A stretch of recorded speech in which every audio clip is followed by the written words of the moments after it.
Hello, Muslim friends in the world. Imagine a dusty, ancient manuscript suddenly resurfacing after being hidden from the world for centuries. As it's opened, its pages reveal not just a different account of Jesus' life, but one that turns traditional beliefs upside down. This is the story of the Gospel of Barnabas, a text that has shaken religious history and sparked fierce debate across faiths. Barnabas isn't a stranger in the early history of Christianity. He was known as a devoted follower of Jesus and a companion of the Apostle Paul. His name appears in the Acts of the Apostles in the New Testament, remembered for his kindness, courage, and missionary spirit. But centuries later, a text emerged claiming to be authored by this very man, the Gospel of Barnabas. It tells the story of Jesus not from the usual Christian lens, but from one that is bold, radically different, and deeply unsettling to mainstream doctrine. This gospel wasn't discovered in ancient desert scrolls or written in Greek or Hebrew like other early Christian texts. Instead, it surfaced mysteriously in Europe during the 14th to 16th centuries, written in Italian or Spanish. That means this book appeared over 1,000 years after Jesus' lifetime. Naturally, scholars were skeptical. If Barnabas really wrote it, why did it take so long to surface? And why was it never known to the early church? These unanswered questions have led many historians to believe that the Gospel of Barnabas is more likely a medieval religious reconstruction or fictional narrative, rather than an authentic first-century document. What made the Gospel of Barnabas so explosive wasn't just its mysterious origin. It was its content. In this Gospel, Jesus is portrayed not as God or the Son of God, but as a prophet, a mortal messenger of God. Most shockingly, it contains explicit references to the prophet Muhammad, predicting his arrival as the final messenger of God. Imagine the impact. A pre-Islamic gospel predicting the coming of Muhammad by name. For many Muslims, this was seen as proof that the original message of Jesus aligned with Islam, and had perhaps been altered or hidden by later religious authorities. Despite the claims, religious scholars and historians highlight several red flags. The gospel mentions currencies like dirhams, which did not exist in Jesus' time. Descriptions of medieval ships, feudal systems, and cultural references all point to a much later period. Its writing style resembles European Renaissance literature more than ancient Semitic or Greek texts. These inconsistencies lead most experts to conclude that the Gospel of Barnabas is not an original gospel from Jesus' era, but a later creation with specific theological intentions. Still, the questions persist. If the Gospel of Barnabas is fake, why does it provoke such strong reactions? Why has it been labeled dangerous? And who would benefit from burying it in history?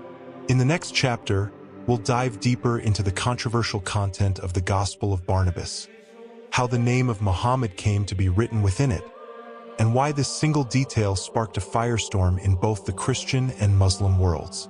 Are you ready to turn the page of this hidden mystery? Imagine reading an ancient gospel expecting tales of Jesus' miracles and the crucifixion, only to stumble upon something shocking. The name Muhammad, mentioned clearly and repeatedly, not as a footnote in history, but as the final prophet sent by God. That is exactly what readers find in the Gospel of Barnabas, a text that doesn't just challenge the official story, it dares to rewrite it. In the Gospel of Barnabas, Jesus repeatedly speaks of a prophet who will come after him, calling him by name Muhammad. This idea is completely foreign to the four canonical Gospels of the New Testament, which describe Jesus as the fulfillment of prophecy, the final cornerstone of salvation. A translated quote from the Gospel of Barnabas reads, "And when Jesus saw their faith, he said, 'Blessed be the name of God who has given me grace to see you. But I say unto you truly, the prophet who shall come after me is greater than I, and his name is Muhammad.'" Lines like this have led some Muslim scholars to believe that the Gospel of Barnabas is the original gospel that once proclaimed the coming of Prophet Muhammad. before being erased from history by religious authorities. Beyond naming Muhammad, the Gospel of Barnabas presents major theological departures from Christian doctrine. No crucifixion. According to this Gospel, Jesus was not crucified, but raised to heaven by God. Another man was made to resemble him and was crucified in his place, closely mirroring the narrative found in the Quran. Jesus is not divine. It strongly denies the idea that Jesus is the Son of God or divine in any way. He is portrayed strictly as a prophet and servant of God. No Trinity. The concept of the Holy Trinity is rejected, aligning with Islamic monotheism, Tawhid, and contrasting with core Christian beliefs. With content like this, it's no wonder that the Gospel of Barnabas became a flashpoint of controversy, especially in religious dialogues between Christianity and Islam. While many find the Gospel intriguing or affirming, historians have pointed out glaring inconsistencies within the text. The mention of dirhams, a currency that didn't exist in Jesus' time. Descriptions of feudal systems and medieval ships, which placed the text centuries after the 1st century. Writing style and language that align more closely with European Renaissance literature than with early Christian or Jewish texts. These clues suggest that the Gospel of Barnabas is not a product of the 1st century, but more likely written during the Middle Ages by someone influenced by both Christianity and Islam, perhaps with a specific agenda. Still, questions linger. If it's just a fictional manuscript, why does it stir such fear and resistance? Why do some believe it was hidden or suppressed? And what does it say about our collective trust in religious history?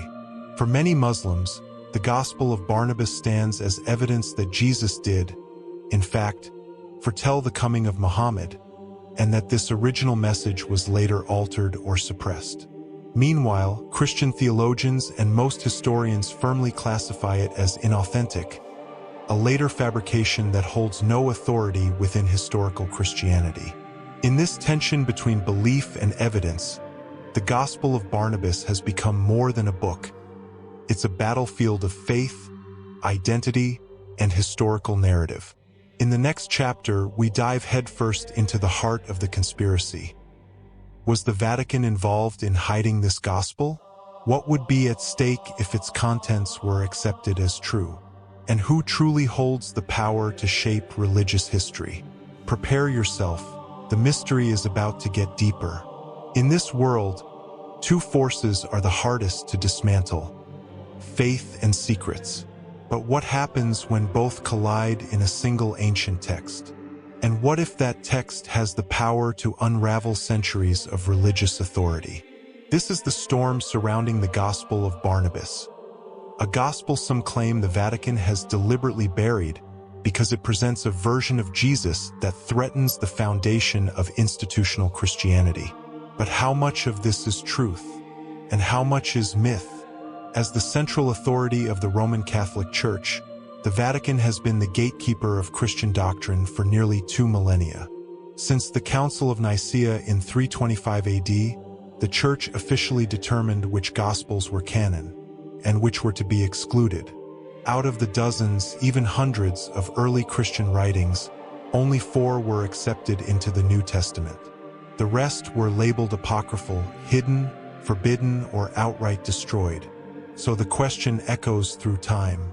Were some texts excluded because they lacked truth, or because they revealed too much? This is where the Gospel of Barnabas enters the fray. A book that not only denies the divinity of Jesus and the crucifixion but predicts the coming of Muhammad, clearly and by name.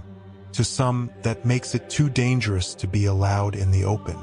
Over the years, many conspiracy theories have emerged that the Vatican possesses the original manuscript of the Gospel of Barnabas in its vast secret archives, that church authorities worked to suppress any scripture hinting at Islam or Muhammad, that those who tried to expose the Gospel were threatened, silenced, or marginalized. It's a fact that the Vatican holds a secret library, an immense collection of ancient texts, many of which remain inaccessible to the public. This has only added fuel to the idea that the Gospel of Barnabas is hidden within its vaults. Whether true or not, these theories thrive in a world where people increasingly question who gets to write history and who gets to erase it. Academic historians and Christian scholars have pushed back hard. They assert that there is no evidence the early church ever recognized the Gospel of Barnabas. The earliest known manuscripts are from the 15th or 16th century, long after the time of Jesus and his disciples. The text is riddled with historical errors and anachronisms that reveal it was written in a medieval context. From this standpoint, the Gospel is not a suppressed truth, but a religious forgery, one that emerged during a time of rising interfaith tension and may have been written to serve a polemical purpose. Yet, despite being dismissed as a fake, the Gospel of Barnabas continues to haunt the conversation. Why? In the end, the real question might not be, is it authentic? But rather, why does it unsettle so many? Is it because it offers a radical vision of Jesus that bridges two great religions? Because it undermines centuries of Christian doctrine? Or because it reminds us that history is often told not by the truthful, but by the powerful? Whatever the case, the Gospel of Barnabas has become more than just a mysterious manuscript. It's a mirror reflecting our struggle with faith, power, and truth. The mystery of the Gospel of Barnabas is not only about a lost book. It's about the stories we choose to tell and those we choose to forget. In a world filled with noise, silence can be the most powerful form of control. But for those who dare to ask, the silence itself becomes the loudest answer.